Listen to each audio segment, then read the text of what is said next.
Today we are talking living life on your own terms. Just putting that up there with Katlego, with Kat or KG, as I sometimes call him. I don't know what he's going to think about that name. I see you're online, KG. What do you think of that name? There we go. Okay, cool. That's posted and pinned.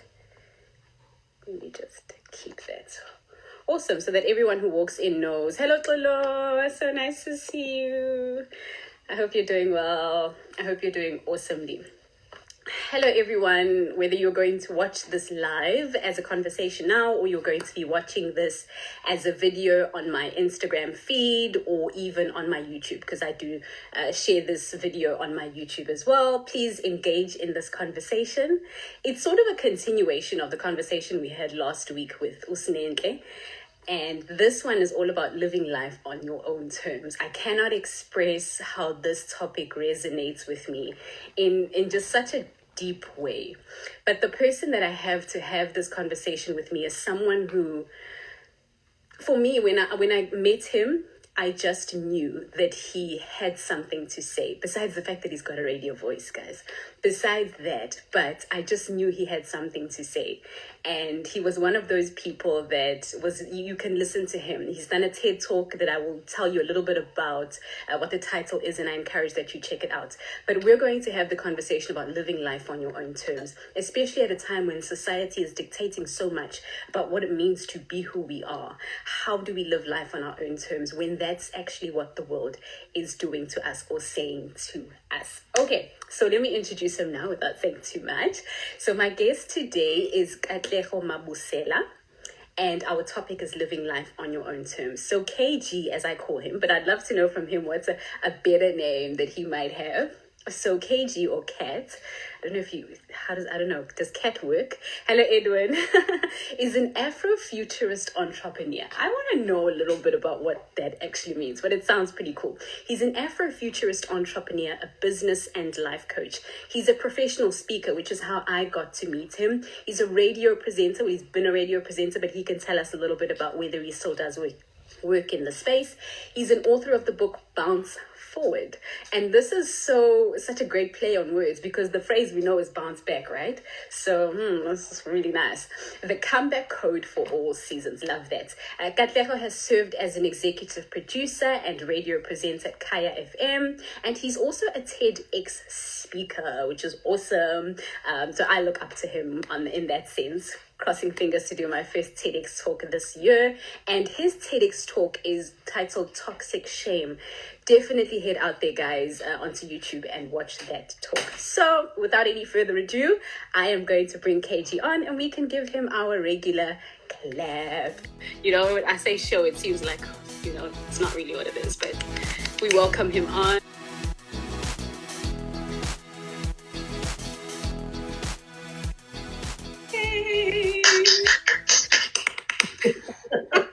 How are you? I'm wonderful, and you, Zanele? I'm great. You too. There's a voice. Goodness gracious. Have you always had people just go, wow, I could listen to you all day? Well, it's also because I'm always talking nonsense, so I don't know how long they keep up that listening. But yeah, the voice is one of those things. I can't say I had anything to do with it, but I am very grateful for it. With great powers come great responsibilities. So I try and use it well. Cool. That's nice, KG, because it is powerful, and I think that if you've got the tool like that, you're so right. The responsibility to then use it effectively is a very big deal. So let's just clarify the name. Do people call you Kat? How do you feel about that? Is KG better? What works for you? You know what? Everybody calls me KG, so I'm happy with KG. Kat is a bit weird because I'm like, I cat. So why are you calling me a cat? I love that. Cool, got it. So I'll keep that in mind. Cool, so let's kick the conversation off. Before we do, I see we've already got people in the room. Thanks, Polo, for your engagement. Guys, I want to definitely encourage, please, if you have any questions, comments for KG, let's get those going so that we form a conversation that's beyond just him and I, but we engage on this topic because it's something that affects so many of us, and actually all of us, I think, living life on your own terms. Now, let's start here, KG. Why do you think, and in your opinion, why do you think we are consistently finding ourselves becoming slaves to the expectations of others on and on and on? And not just others, right? But also ourselves. Sure. Yeah. At the gates already shooting, huh? Oh, you know me. You know what? I think a lot of it has to do with fear. And by that, I mean, as a society, we are conditioned to fear loss. And whether we like it or not, a lot of what we do and how we show up in life is an avoidance of that loss. And it's a loss that is so deep that it's only natural that one would try and protect themselves from that loss. And it's the loss of love. You know, it's the loss of belonging. It's the loss of, sometimes manifests as identity. So the fear of losing who you are in a context, and that context might be society, it might be job, it might be family. And so what that means is that you try and protect it. And so the first thing you do, I guess, is you'll conform to what the status quo is. If you disturb that status quo, you could lose the loss. So why run that risk?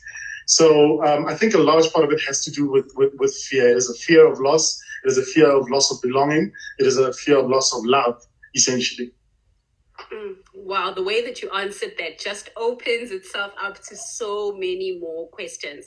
But one thing that's jumping out for me, KG, is when you speak about this topic, you have it seems like you have such close experience with this and your journey of living life on your own terms, right?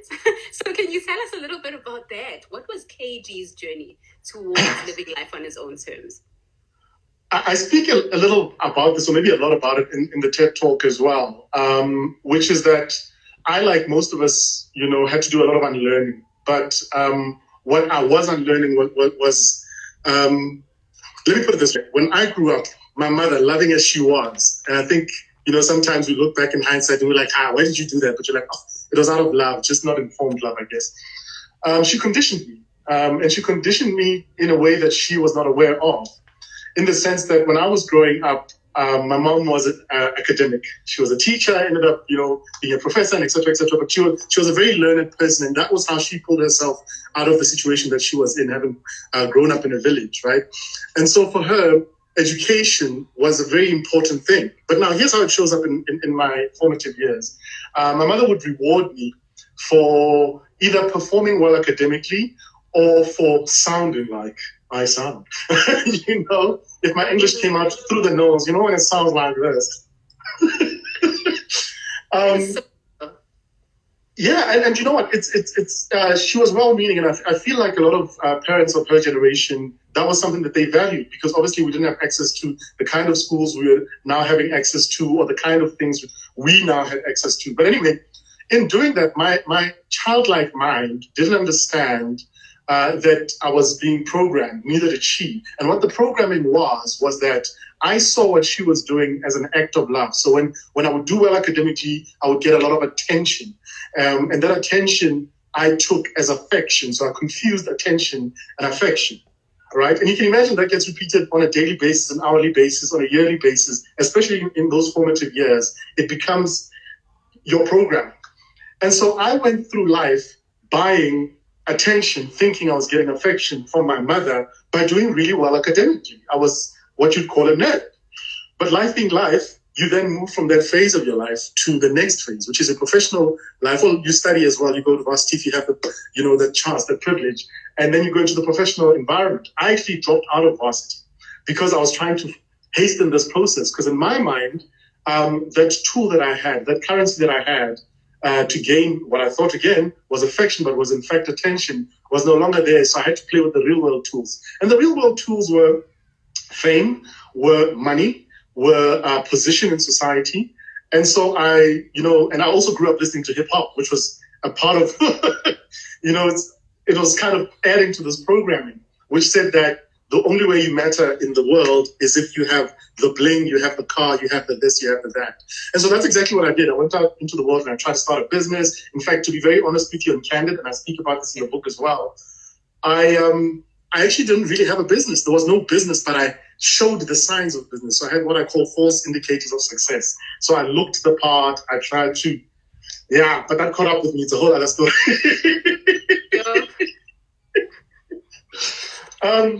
And then, of course, I went into the media space, which is, and I say this with all the respect in the world to all my media colleagues, it is a very superficial space because essentially you're selling, a lot of the time you're selling an idea, right? As opposed to the profession and the art of the craft of media or broadcasting. I fell in love with what people see.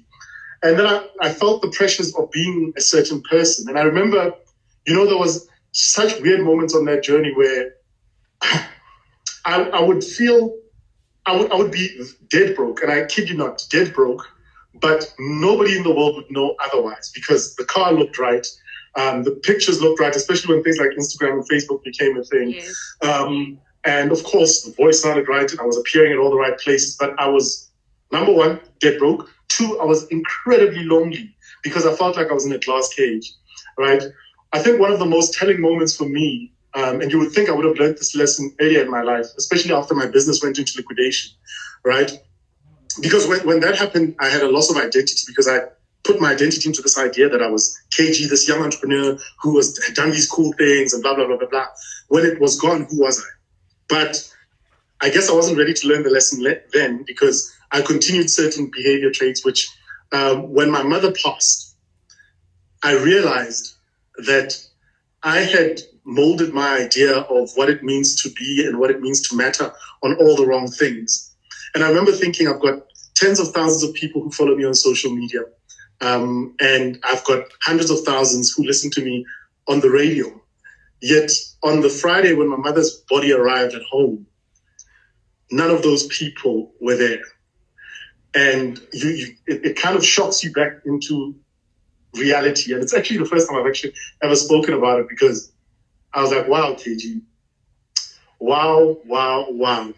You went back to playing on other people's terms, I guess, in that sense. You went back to other people's narratives and their stories that you think you should be living in your life. Where are the things that truly matter?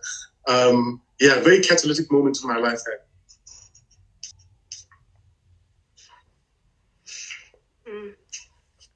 Wow.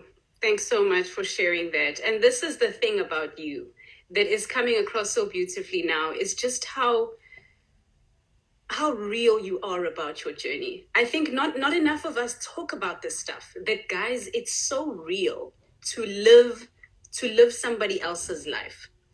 And I think it comes at a cost though. And I think that this is what you came to discover.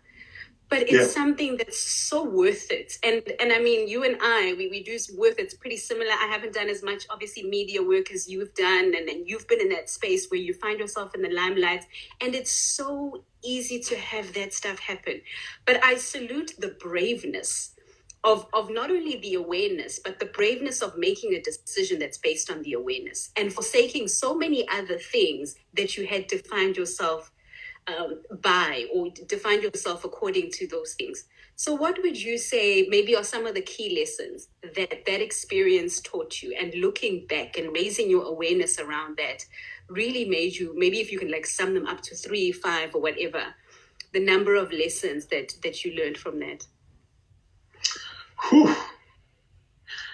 Again, a very, very powerful question. The lessons for me, I think the first would be that it's okay. It's okay because you can't unlearn what you are not aware of. And one of the first things I remember doing when I became aware was that I became judgmental. And because I expect so much of myself, I was very upset with myself that I'd allowed myself to play at somebody else's script repeatedly at that, so not even just as a once-off thing. So the first lesson for me is that it's okay. It's you're allowed to not have known, right?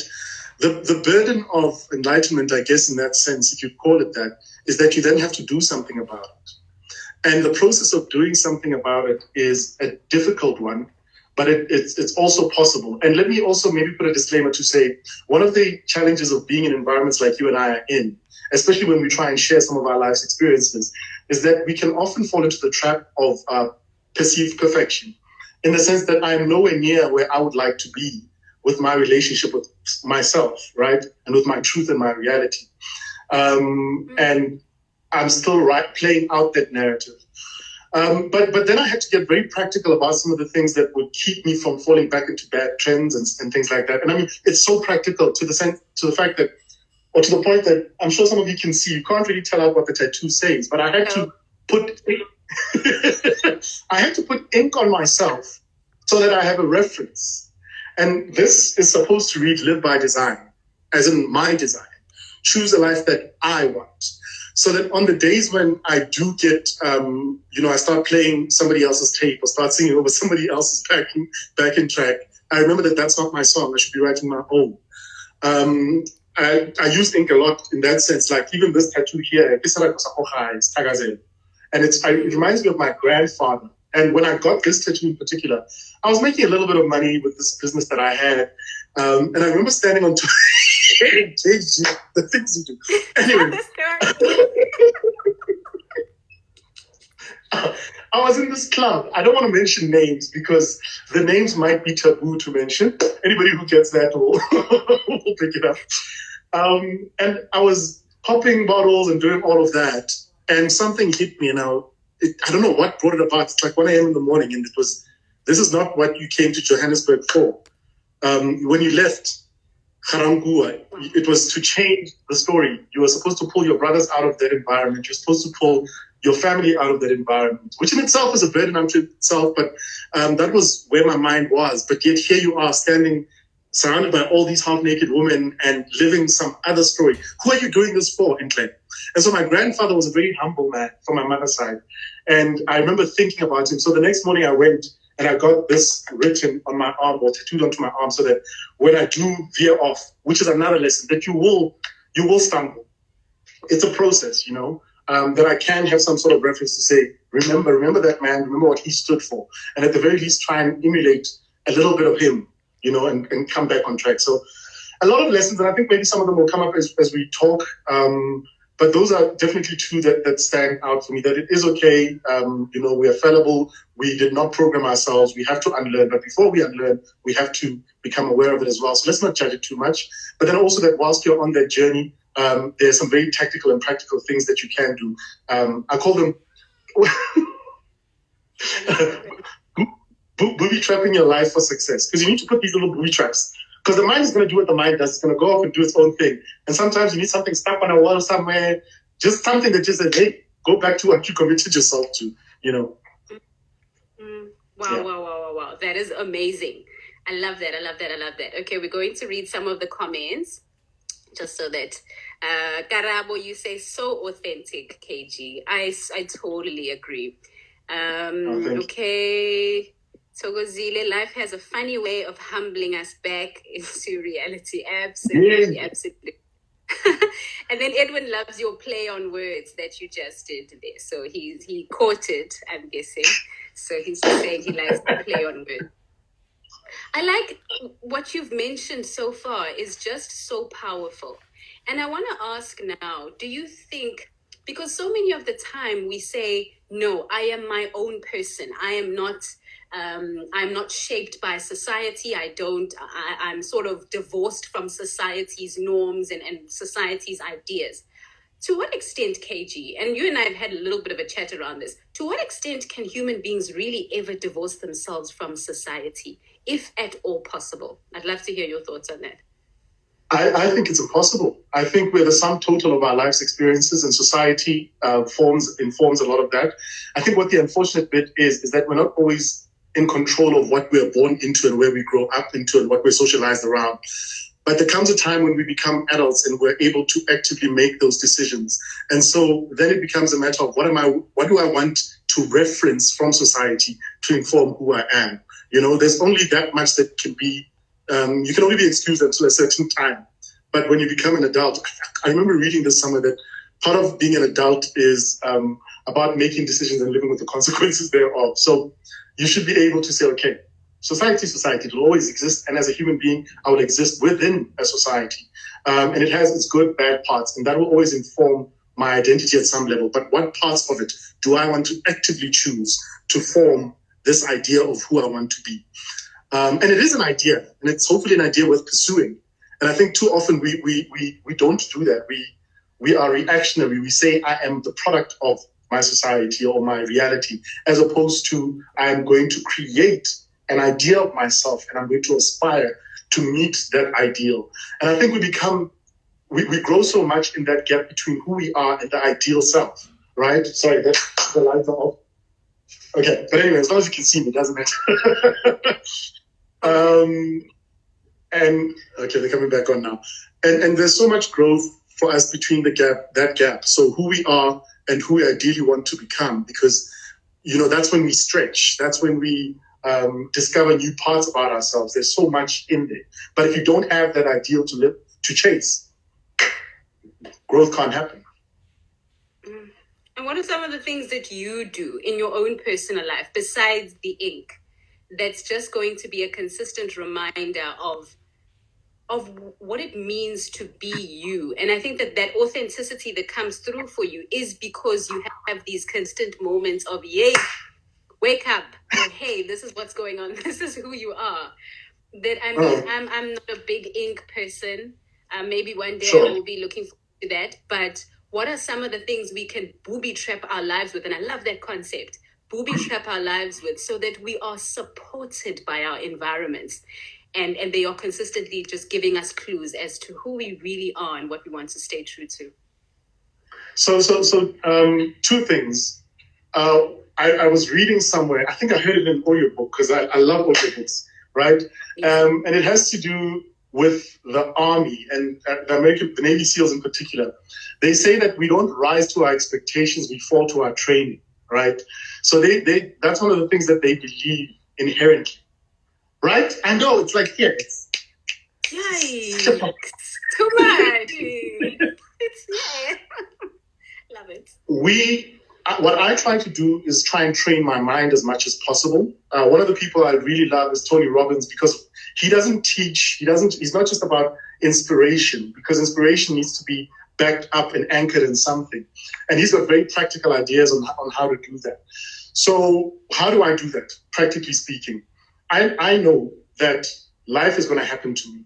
And life happening to me means that it could throw me off. I could be thrown off by anything, whether it's a conversation with my person, it could be something I see on TV or whatever the case is.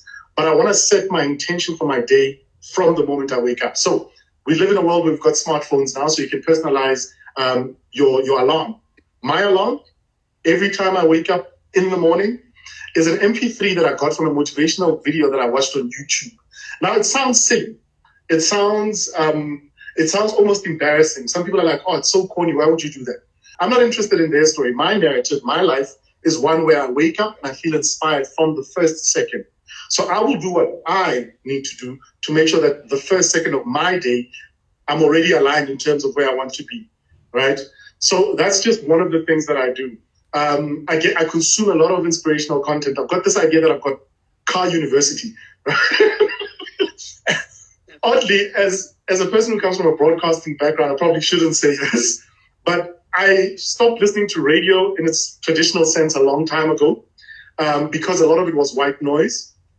And I didn't necessarily see why or feel or understand why I was listening to it. So I started looking for ways to fill the time between me being in the car and me getting out.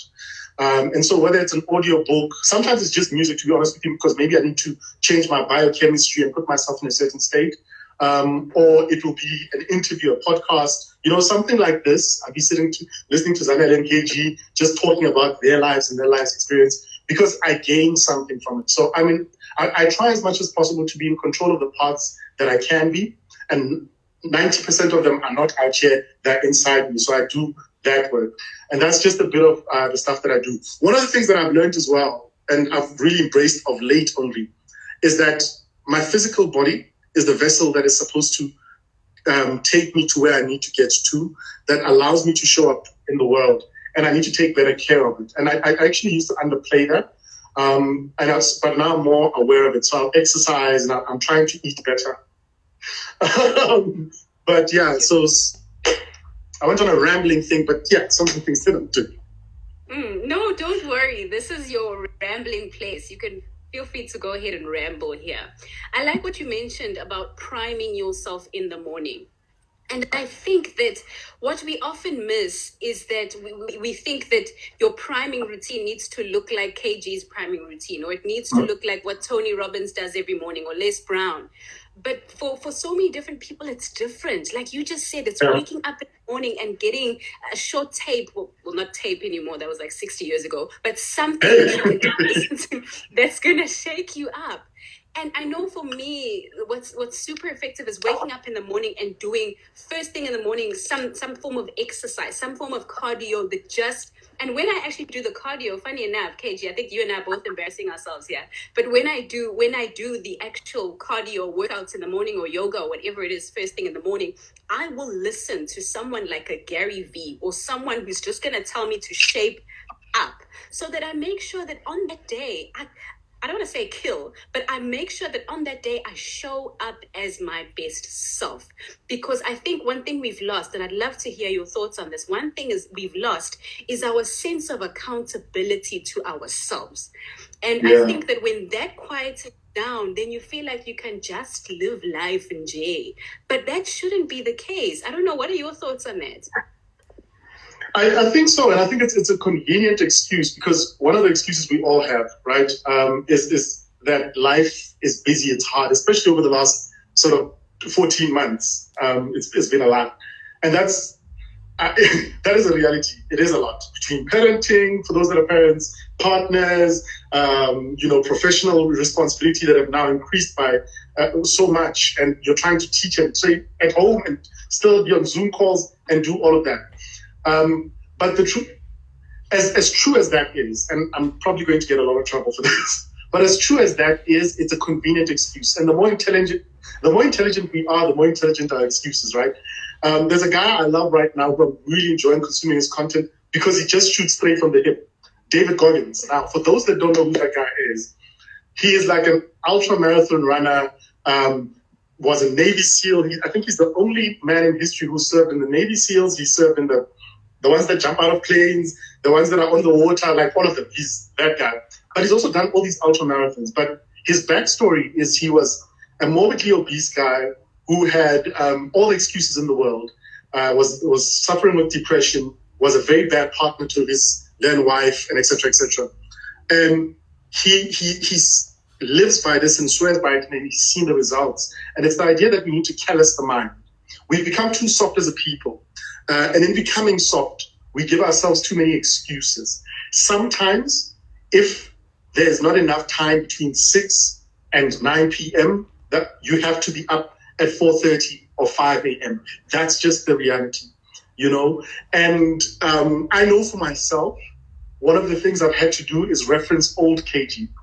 In the book, one of the things I speak about is the fact that when I got into radio, I had to walk 17.5 kilometers to then Highveld, which is now 947, and where I was at the time. That was normal to me. My mind was conditioned, and I was like, walking is walking.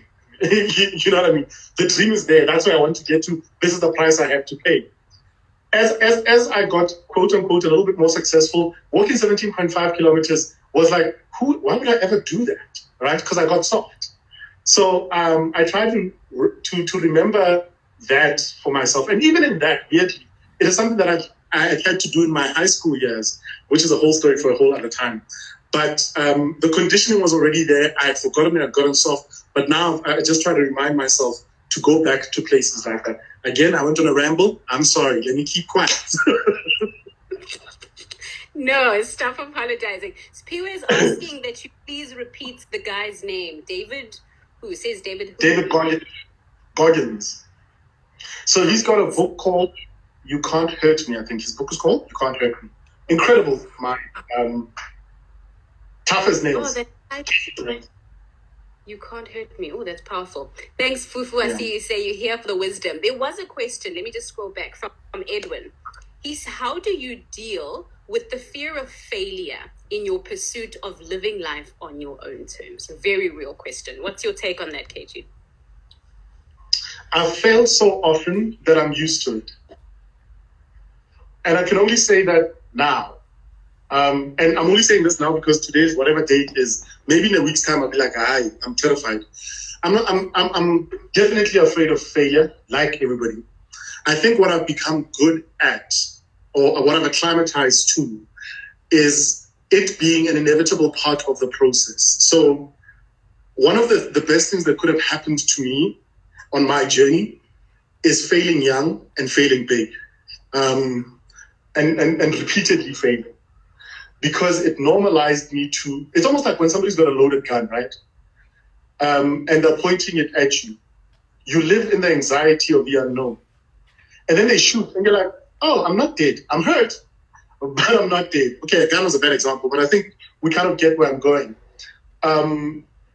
I've had so much of that happen that I'm used to the failure. I don't necessarily not fear failure. I'm human. I'm afraid of it too. But I know that there's lessons to be learned in it. I also like referencing people who themselves run face first into failure. You know, one of the people that I saw on our timeline here is Bras Piwe. He's great mind, great person, but he's also another person who leaps forth and he shares some really great ideas on how you can face failure and how you can strategically learn and take some wisdom from failure. But yeah, I think the best thing that's ever happened to me was to start failing young and start failing big so that I could get accustomed to it and not fear it as much as I do. But I do still fear it. I mean, I think that expectation is not a realistic one to have of oneself. Yeah. Good. Very great point. Sorry. As I kept quiet, I was like, oh, what about it is like, what are you actually saying, KG? I've been out in the cold for so long that it no longer feels like cold. It kind of feels like home, if you get what I'm saying. So I've naturalized to it. It's in fact, I start to thrive in the failure. You know, I recently started a project with like building a whole radio station situation, which is full of failure. But I'm still leaning into it because this is what I know. You know, I do think a part of me is going to have to unlearn being comfortable in the losses, because that only works until a certain part of one's journey. You know, I need to kind of move from survivalist mode to thriving. And I know I'm conscious of that, but I know that right now, this is where I need to be. There'll come a time when I need to kick into another gear, but yeah. Speaking of that new project, what else are you working on? What is KG doing at the moment? What can we look forward to seeing from you?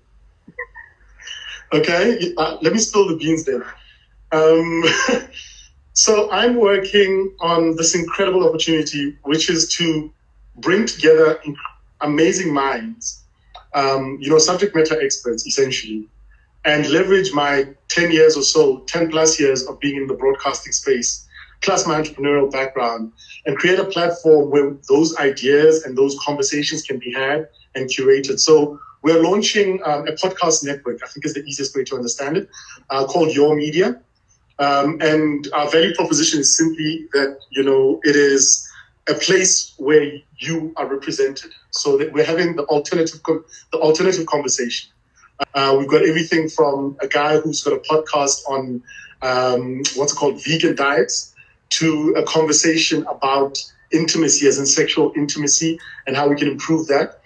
And these are not shows that are hosted by celebrities or broadcasters per se. They're hosted by subject matter experts who've got a vested interest in the subject that they speak on. And our job really is to curate it, package it, and deliver it to you. So I can't wait. We launch on the 6th of April. I am nervous as all hell because for the first time, my entrepreneurial life and my radio and media world are coming together, and I'm like, oh my God, will they like it? Will they not? See, I'm afraid.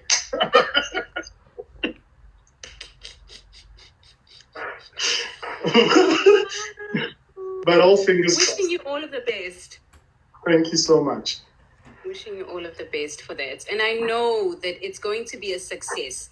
Because even if it's not a success in the conventional sense, it's a success because you go back and you go, okay, 1, 2, 3, 4 didn't work. What can we do now? How do we move it forward? Spiwe, I see you saying it's exciting. I'm pretty excited too as a podcaster. I was actually thinking I need to have a conversation with you on the side about how, how can I... Exactly, we must talk. Yeah, we must. This is so exciting. This is really exciting. And I'm so glad that, things are happening for you. And I think, but that's part of who you are. Do you find that you're one of those people who's always like, okay, now what's the next thing? What's the next thing now? You know what? It'll be very nice and sexy for me to say that. But the truth is, this is the result of, I guess, maybe failure again, in the sense that we've all been subject to COVID, right? But when COVID hit, I think one of the things that worked well for me was that I went into an experimentation space, and through that experimenting, data was collated, and that data said there is an opportunity. And I think that's one of the things that we need to become. And I don't like referencing my book, but I do know that it's something that I speak about in there, which is the idea that when things do fall apart, deal with the reality as it is. And my reality was my trading business, my speaking business. I was not positioned the way that I would have liked to have positioned myself. So my value proposition in the market was not so strong that it could stand out in a time when people were really digging deep for value. And I had to be real. I had to look at myself in the mirror and say, KG, if I went online and said I'm looking for training or inspirational speakers or whatever it is that I was looking for, what about you make you any different? And that was a difficult conversation to have with myself. But out of it came this journey where I started having conversations with people, doing interviews, doing Instagram lives, much like the one we're doing now. And then I started to see commonalities. And then I investigated the business model and how things work. And I found that it was the right time. And maybe in a way, the journey that I've been on, the entrepreneurial journey, the speaking journey, the radio journey, was all culminating or leading to this moment. Maybe it was all part of serendipity to get me to a place where this could be the next phase of my life. I don't know how long it'll be. It might be 10 years, it might be 100 years. But I know that it's the right time. But I had to let go of old KG. I had to let go of trying to force myself into the speaking environment and trying to be back on circuit and, a lot of things that I was still trying to do back then. So, yeah. That's the most honest answer I can give, I guess. No, it's perfect. It's perfect. People are wishing you all of the best in the comments. They say it sounds exciting. They're wishing you all of the best. And I think that this is such a great vibe that's going on here. KG, you are so grown. Not like age-wise, but, I love having conversations like this with people like you because it's I don't know, the wisdom is unprecedented. Your authenticity is so inspiring. It's so inspiring. And I think, you and I are going to have more conversations. Obviously, I don't want to sort of, grab hold on you, put my claws inside you or anything, but I want to consistently connect with people like yourself who are really redefining what it means to be themselves, unapologetically so. And I think that the more we can get into conversations like this, the more we can own ourselves in a world that's telling us who we're supposed to be, what we're supposed to be doing, who we're supposed to be doing it for. Screw all that. I think that it's really time for us to start to take things back. And this conversation was just the tip of the iceberg to the work that you already do. How do people get a hold of you? Number of ways. You can find me via email if that's what you want to do. You can just send an email to katlego@yourmedia.co.za. The easiest is to slip into my DMs, or is it sliding into DMs? At Katlego Mabusela on all social media. That's I'm pretty present on Instagram and Facebook and Twitter and LinkedIn. So that's the easiest way for us to connect. Can I just say this, Zanele? Sorry, not to take up too much of your time. My ego enjoys what you just said, and what I hope for, and it's almost like, remember when people used to like being the only black, like I'm the first black, I'm the only black. It's great for the ego, right? But society, we don't get societal change, we don't get large scale change if that does not become normalized. And so, this level of that I'm at now, which I wasn't 5 years ago, right? This level of self-acceptance and et cetera, needs to be something that we make normal. And the only way we make it normal is by those of us who might be further down the journey, holding the space open for those that are still struggling with that. And I love what you've done by creating this environment that you and I are in now, because somebody needs to see this, to know that it's okay. It's okay to fail. It's okay to acknowledge your flaws. It's okay to face business failure, professional failure, romantic failure, whatever the failure might be, because you're still fine. And as I say that, my phone says I've got 30 seconds of battery left. This phone does not want to see us. Okay. Right? It just doesn't want us to be great. Thank you so much, Gigi. Thank you so much. I'm so sorry about the battery. No, don't worry. Thank you so much. All right, guys, it's been absolutely wonderful